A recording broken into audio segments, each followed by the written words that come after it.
आज भी हम एक ऐसे समाज में जी रहे हैं जहां पुरुषों को प्राथमिकता दी जाती है। जब एक लड़की का जन्म होता है तो बहुत से घरों में निराशा छा जाती है। यह मनुष्यों की अज्ञानता का ही कारण है। लेकिन आपको यह जानकर हैरानी होगी कि बेटियों का जन्म उन्हीं लोगों के घरों में होता है जो भाग्यशाली होते हैं और जिन्होंने पिछले जन्म में पुण्य कर्म किए होते हैं। आज हम इस वीडियो के माध्यम से यही बताने जा रहे हैं कि भगवान बेटियों के जन्म के लिए कैसे घरों को चुनते हैं और ऐसे कौन से पुण्य कर्म हैं जिनकी वजह से बेटी आपके घर में जन्म लेती है। एक बार अर्जुन भगवान श्री कृष्ण से पूछते हैं कि हे माधव, किन कर्मों के कारण किसी के घर पुत्री धन की प्राप्ति होती है, अर्थात कैसे घरों में बेटियों का जन्म होता है। तब श्री कृष्ण अर्जुन से कहते हैं, हे पार्थ, अगर बेटे भाग्य से पैदा होते हैं तो बेटियां सौभाग्य से, और जिस भी स्त्री या पुरुष ने अपने पूर्व जन्म में पुण्य कर्म अर्जित किए होते हैं उन्हें ही एक बेटी के माता पिता होने का सौभाग्य प्राप्त होता है। बेटियों के जन्म के लिए उन्हीं घरों को चुना जाता है जो बेटियों का भार सहन कर सके, क्योंकि तीनों लोकों में स्त्री अर्थात बेटियां ही ऐसी होती है जिसका भार हर कोई सहन नहीं कर सकता। वह बेटियां ही होती हैं जो इस सृष्टि को निरंतर चलाए। हे अर्जुन, जिस दिन इस सृष्टि में बेटियों का जन्म लेना रुक जाएगा उस दिन धीरे धीरे इस सृष्टि का अंत हो जाएगा।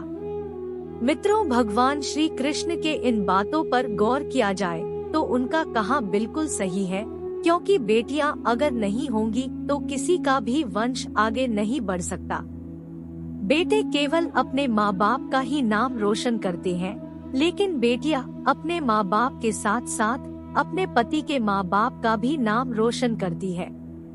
बेटा तो केवल एक कुल को रोशन करता है, लेकिन बेटियां दो कुलों को रोशन करती है। माता पिता के घर वो बेटी के रूप में अपने उत्तरदायित्व का निर्वहन करती है, तो ससुराल आकर एक बहू के रूप में सारे कर्तव्यों का पालन करती है।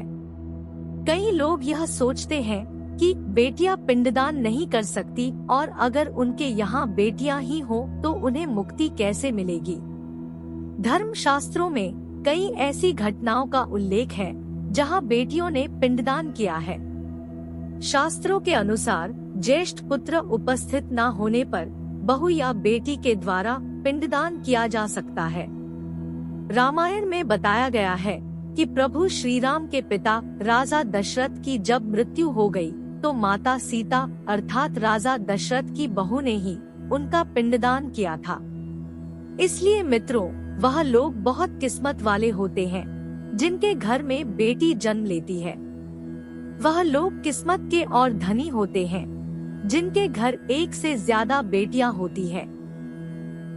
शायद यही कारण है कि बेटियों को लक्ष्मी कहा गया है। एक बेटी कभी भी बाप पर बोझ नहीं होती। बेटी के जन्म का होना आपके भाग्य के उदय होने का संकेत होता है। एक कथा के अनुसार दो मित्र लंबे समय बाद एक दूसरे से मिले। एक दोस्त ने दूसरे से उसका हाल पूछा तो जवाब में उसने कहा कि मेरे हाल तो एकदम बढ़िया है, और हो भी क्यों ना मेरे दो बेटे जो है। तभी वह अपने दोस्त से पूछता है कि तेरे घर में कितने बच्चे हैं। दोस्त खुशी के साथ बताता है कि मेरे घर में दो बेटियां हैं। उसका दोस्त भगवान का शुक्रिया अदा करता हुआ कहता है कि मैं धन्य हूँ, मेरे घर बेटियां नहीं। यह सुनकर पिता की आंखों में आंसू आ गए। तभी उसकी बेटी पिता के मित्र से कहती है कि अंकल, भगवान हमेशा भाग्यवान को ही बेटी देते हैं, कभी गरीब को बेटी के रूप में माता लक्ष्मी नहीं देते।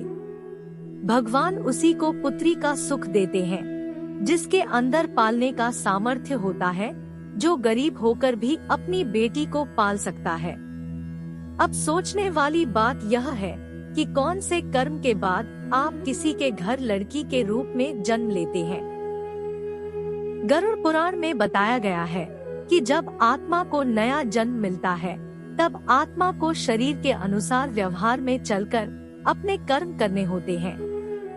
शरीर के जरिए कर्म करके ही एक आत्मा अपने जन्म के उद्देश्य को सार्थक भी बना सकती है और निरर्थक भी।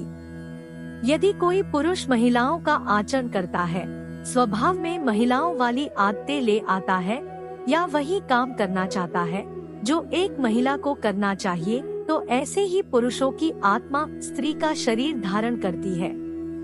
वहीं गरुड़ पुराण में बताया गया है, यदि कोई व्यक्ति मृत्यु के अंतिम क्षण में किसी स्त्री को याद करते हुए प्राण त्यागता है तो वह अगले जन्म स्त्री के रूप में जन्म लेता है। वहीं अगर वह अंतिम क्षण में परमेश्वर का नाम लेता है तो वह मुक्ति के मार्ग पर अग्रसर हो जाता है। तो मित्रों, आज के लिए बस इतना ही। आशा है आपको आज की यह जानकारी अच्छी लगी होगी। ऐसी और जानकारी के लिए चैनल को सब्सक्राइब अवश्य कर लें।